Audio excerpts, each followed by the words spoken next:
বাধার সম্মুখীন ঠিক বলবো না, মানে স্থানীয়ভাবে যাদের জায়গা থাকে, যারা বেদখল করে, তারা তো স্বাভাবিকভাবেই চেষ্টা করে প্রতিরোধ করার। তো সেইটুকু বাধা তো আসলে আসছে।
আচ্ছা, আজকে হচ্ছে দুইটা দাগে 2484 এবং 2023 দুইটা দাগে হচ্ছে 0.0376 একর জায়গা উদ্ধার হচ্ছে। এখানে হচ্ছে গিয়ে এই দাগের এই পরিমাণগুলোর ভেতরে অনেক কিছু ছিল। আপনার তার ভিতরে স্ল্যাব ছিল, দোকান ছিল, কিছু পাকা দোকান ছিল এবং বাড়ির যে ওয়াল বা বাউন্ডারি ছিল।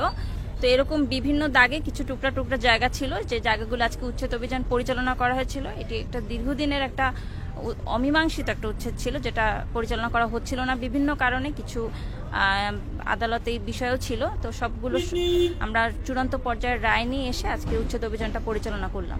আসার পরে বাধার সম্মুখীন ঠিক বলবো না, মানে স্থানীয়ভাবে যাদের জায়গা থাকে, যারা বেদখল করে, তারা তো স্বাভাবিকভাবেই চেষ্টা করে প্রতিরোধ করার।